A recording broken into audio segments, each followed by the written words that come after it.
Ever feel like you're just stuck, like on autopilot? Wake up, work, eat, sleep, wake up, work, eat, sleep, just on repeat. It's like we're all on a giant hamster wheel, right? Yeah, Running and running, but never actually getting anywhere. exactly. And it's exhausting. Yeah, you're spot on. That feeling of being trapped. So many people feel that way. Working just to keep your head above water. It's become the default for so many. And it's not just about the money, right? It's Right. the lack of time. Absolutely. Like time to actually live, to Yes. enjoy life, to chase our passions, To just live beyond just surviving. Yes. The daily grind can be so consuming that you kind of lose sight of what we truly desire, Like we forget to ask ourselves, what do I actually want out of life? I think we all need to be asking ourselves that question more. Yeah. So how do we break free from this wage slave mentality? Yeah, yeah. Can we actually escape this system that just seems designed to keep us constantly working? Yeah. It's the question more and more people are asking. And the good news is that there are practical ways to do it, to step off that hamster wheel. Okay, so it's not just some impossible dream. Not at all. It's achievable. Okay, let's break this down then. So first, I think we need to acknowledge this feeling Yeah, of being trapped. It is real. it is. The system It's, often prioritizes, well, profit over people. yeah. And that fuels this constant struggle to just keep up. The gap between what we earn and what life actually costs is constantly widening. And that's why so many people, I think, feel like they're just treading water. Yeah, you work these long hours just to make ends meet, but then you're too exhausted to actually enjoy any free time that you have. Right. It's a vicious cycle. Yeah. And that's the real cost, right? It's not just dreaming our wallets, it's stealing our time, our energy, and ultimately our lives. So how do we break free? How Mm. do we escape this trap? Is there some secret escape hatch we're all missing? Well, I think it starts with a mental shift. We need to kind of separate our happiness from material possessions and start prioritizing our time. That's really the foundation. You mean realizing that true wealth isn't about stuff. It's about having time, freedom. Precisely. Once we internalize that, we can start exploring practical strategies to reclaim our lives. Okay, give me some examples. Okay. What are some concrete steps we can take? One powerful strategy: living below your means. Okay. It's not about deprivation, it's about being more intentional with your spending Okay. and focusing on what truly matters. Yeah, a few years ago, I actually downsized my life drastically. Good for you. I sold off tons of stuff I just didn't need. I moved to a smaller place, and honestly, it was like this weight lifted off my shoulders. It's incredible how much we accumulate, right? Without even realizing it. We're constantly bombarded with these messages to buy more, consume more, upgrade constantly. So if we're programmed to be consumers, not humans, but breaking free from that cycle, incredibly liberating.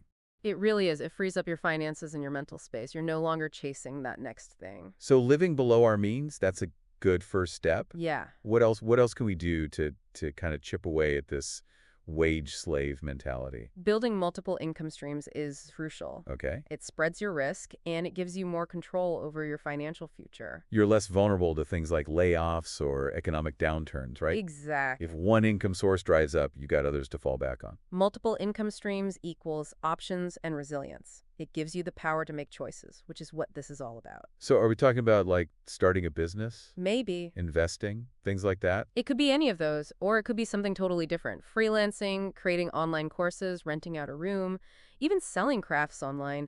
The point is, find something you enjoy and figure out how to generate income from it. Okay, so turning your passions into income instead of grinding away at a job you hate. Precisely. I love that. Aligning your work with your values, your passions, that's the ultimate goal. This is starting to sound less like escaping the wage slave trap and more like creating a life you love, which is a much more exciting way to think about it. It is. It's about taking back your time, your energy, your freedom. It's about living life on your own terms. So we talked about living below our means, creating multiple streams of income. Are there any other, maybe less conventional approaches? Absolutely. There's a whole world of alternative ways of living and working that can help us break free from the traditional system. It's about thinking outside the box, Okay. expanding our horizons, and realizing there are other ways to live a fulfilling life. Okay, now I'm really intrigued. This is where things start to get interesting. One example: the barter economy. Trading goods or services directly with others instead of relying solely on money. It's about community, connection, resourcefulness. I actually experimented with this a few years ago. Really? I went 6 months without spending any money. Wow. Everything I needed, I got through bartering. That's incredible. What was that experience like? What did you learn from it? It was definitely a challenge, but it was also incredibly rewarding. I bet.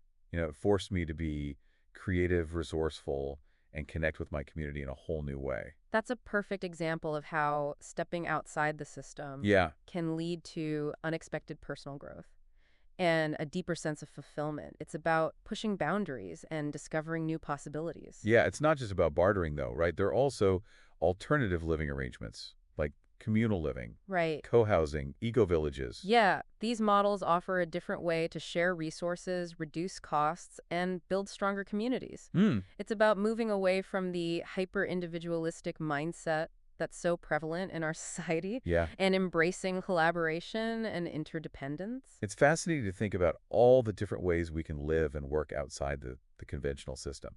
It's like opening up this whole new world of possibilities. Yeah. And remember, there's no one-size-fits-all solution. The key is to find what resonates with you, your values, Right. your vision for your life. This has been such an inspiring conversation. I feel like my mind is expanding with every word. And we're just getting started. In the next part of our deep dive, we'll delve even deeper into these alternative models Okay. and offer some actionable steps that you can take to start reclaiming your time and freedom. I can't wait. Stay tuned, everyone. This is where it gets really exciting. Welcome back to our deep dive into escaping the wage slave trap. We've got a lot more to unpack today, so let's jump right in. Yeah, last time we talked about some pretty radical ideas. Living below our means, multiple income streams, even bartering. It's like rewiring our brains to think differently about work and money. Yeah, And frankly, it's exciting. exactly. And that shift in mindset, it's essential for what we're going to talk about today. Okay. Because if you're still clinging to the idea that a 9-to-5 job is the only way to survive or that happiness comes from buying more stuff, then these alternative models, they just won't resonate. Right, so you mentioned alternative living arrangements last time. Yes. Let's dig into those. I'm ready to have my mind blown wide open. All right, let's start with communal living. It's an age-old concept, but it's experiencing a resurgence as people seek more affordable and community-oriented ways of life. Okay, so when you say communal living, Yeah. what exactly does that look like in today's world? Are we talking like hippie communes from the 60s? Because I'm not sure I'm ready to grow out my beard and start wearing tie-dye just yet. Not necessarily. Communal living can take many forms. It could be a group of friends sharing a house, a multi-generational family living together, or an intentional community, built around shared values and goals. Intentional communities sound intriguing. Can you give me some examples of those? Sure, there are eco-villages focused on sustainable living, co-housing communities designed for shared resources and social connection, and even spiritual communities based on specific beliefs. So it's not just about saving money. It's about finding like a community of like-minded people, Yeah, a place where you truly belong. exactly. It's about building a support system, sharing resources, and creating a life that's more connected and fulfilling than the isolation that many people experience in modern society. Yeah, that makes a lot of sense. Especially in a world that can feel so individualistic and competitive, the idea of a close-knit community is really appealing. And these communities often go beyond just living together. They might have shared gardens, workshops, childcare, or other resources that promote self-sufficiency and reduce reliance on the outside world. Wow, that's amazing. It's like creating a mini society, a microeconomy within the community. It's about reclaiming power and creating systems that prioritize people and the planet over profit. Okay, I'm definitely intrigued by communal living, but let's be realistic. Okay. Not everyone is ready to pack their bags and join a commune. Right. What are some smaller steps people can take to kind of move in this direction? You're right. It's not for everyone. But even if you're not ready to go all in, you can still cultivate a stronger sense of community where you are. Okay, give me some examples. How can we build that sense of community in our own neighborhoods? Start small. Organize potlucks, skill-sharing workshops, or just make an effort to get to know your neighbors better. Okay. It's about creating those connections that are so often missing in our fast-paced digital world. Yeah, it's about creating a web of support, a network of people who have your back, who you can rely on. And it's about shifting our focus from me to we. When we start working together, supporting each other, we create a more resilient and fulfilling society for everyone. I love that. It's about recognizing that we're all interconnected. Our individual well-being is tied to the well-being of the whole. Right, we thrive when we lift each other up. And that brings us to another fascinating area we touched on last time, alternative economic models. Yeah. Tell me more. What kind of models are we talking about? One example is the gift economy. It's a system where goods and services are exchanged based on need and generosity, rather than monetary value. That sounds pretty radical. Yeah. How does that actually work in practice? I'm having trouble picturing it outside of like a small, close-knit community. It can take many forms, both big and small.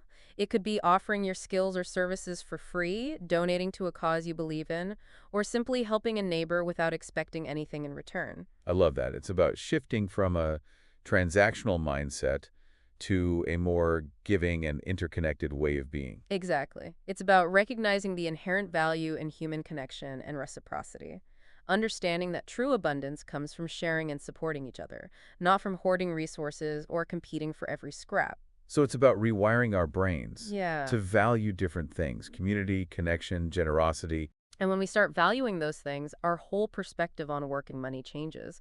We realize that true wealth isn't measured by how much we accumulate, but by how much we contribute and connect. This is blowing my mind. It's like uncovering a whole new way of being in the world. And it's not just a utopian fantasy. There are real-world examples of these models working all over the planet. Can you give us some examples? I need some proof that this isn't just wishful thinking. Sure, there are time banks where people exchange services based on time rather than money. There are local currencies designed to keep wealth circulating within communities. And there are countless grassroots initiatives focused on sharing, collaboration, and mutual aid. This is so inspiring. It's like a glimpse into a future where our economic systems are designed to serve people and the planet, rather than the other way around. It's about recognizing that we have the power to create the world we want to live in. We don't have to accept the current system as inevitable. So what's the first step? How do we start moving towards this more equitable and fulfilling future? What can we do today, right now, to break free from the system that's holding us back? It starts with awareness. Educate yourself about these alternative models, connect with people who are already living them, and start experimenting in your own life. Okay. Every act of generosity, every connection we make, every time we choose community over competition, Yeah. we're contributing to a better world. I love that. It's about taking action, even if it's just a small step. It's about planting seeds. Exactly. It's not about achieving some perfect utopia overnight. It's about constantly evolving, learning, and growing. It's about building a better future by brick, heart by heart. This conversation is giving me so much hope. It's like we're not just escaping the wage slave trap. We're creating something entirely new, something beautiful and transformative. And that's the most exciting part. We're not just passive victims of the system, we're active creators of our own destiny. This has been an incredible conversation so far. We've covered so much ground, from communal living to alternative economic models. But I know there's even more to explore. I'm so eager to hear what other radical ideas you have up your sleeve. You're right. And the final heart of our deep dive, we'll get even more practical. We'll share concrete steps you can take to start reclaiming your time, your freedom, your life. It's about empowering you to take control and design a life that truly aligns with your values and aspirations. I can't wait. Stay tuned, everyone, because this is where the rubber meets the road. It's time to turn inspiration into action and start building the future we deserve. Welcome back to the final part of our deep dive into escaping the wage slave trap. I'm feeling so energized after our last conversation, ready to take all this inspiration and turn it into action. That's the spirit. We've explored the systemic issues, we challenged conventional thinking, and we've uncovered this whole universe of alternative possibilities. Now it's about bridging the gap between inspiration and action. Exactly. My mind is buzzing with ideas, but I need to know where to start.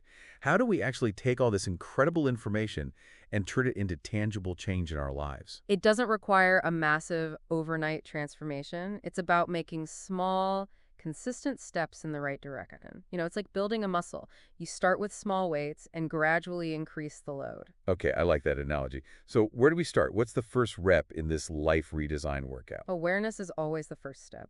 Take some time for introspection. Reflect on your values, your priorities, and what truly matters to you.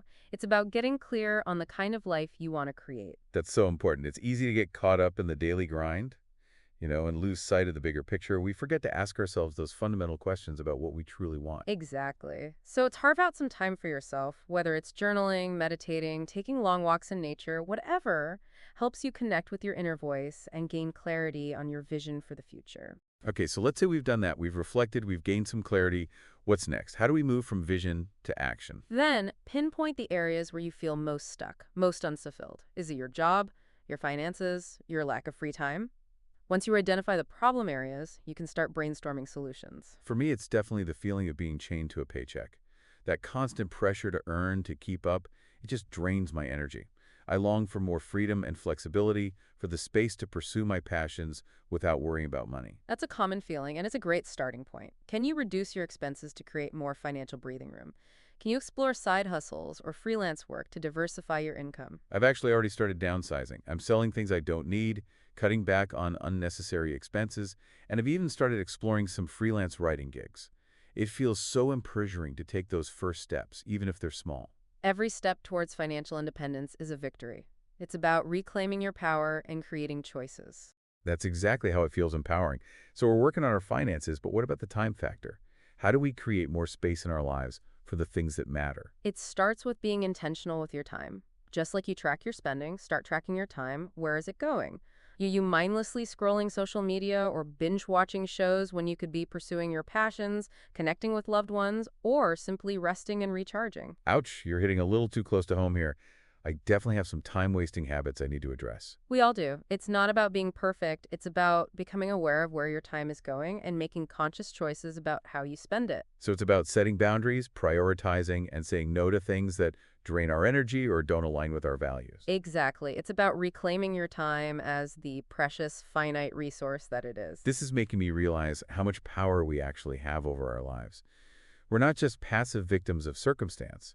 We have the agency to create change. That's the key takeaway. You are the architect of your own life. You have the power to design a life that aligns with your values and brings you joy. This whole conversation has been so empowering. It's like you've given me a whole new toolkit for creating the life I want. It's no longer this distant dream, it's a tangible possibility. And remember, it's a journey, not a destination. There will be bumps in the road, challenges, and setbacks. But the important thing is to keep moving forward, keep experimenting, keep learning. Do you have any final words of wisdom for our listeners who are ready to embark on this journey of escaping the wage slave trap and creating a life they love? Don't be afraid to challenge the status quo. Question everything. Be curious. Explore different possibilities. And most importantly, believe in yourself and your ability to create a life you love. The power to change your life is in your hands. Start today and never stop exploring the possibilities. Beautifully said. Thank you for this incredible deep dive. It's been truly transformative. It's been my pleasure, and thank you to all our listeners for joining us on this journey. Remember, you are not alone. There's a growing movement of people who are waking up, challenging the system, and creating a new leg of life. Join us.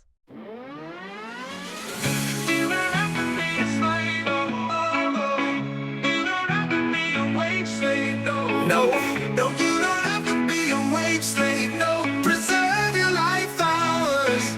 Yo, this woman's on a date, and this guy's all blah, blah, blah about all this work and work that he's done, and jobs, and I don't know his what college pedigree.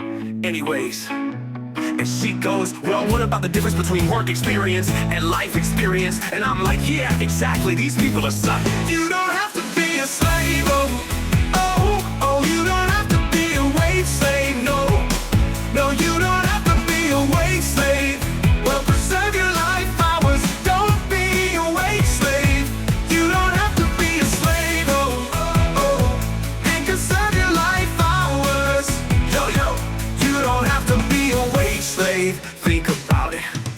Free yourself from the addiction of consumption. Freedom is inversely related to the desire for material things. Forgo wants, separate yourself from your needs. Those who need wanting will compromise themselves to get more and have more monetary or physical. Free your life hours.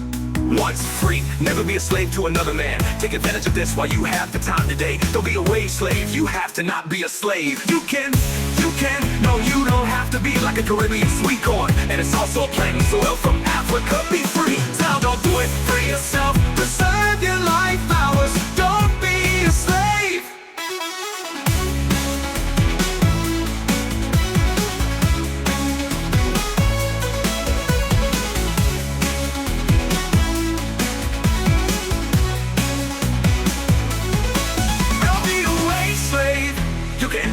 No, you don't have to be like a Caribbean sweet corn. And it's also a planting soil from Africa. Be free.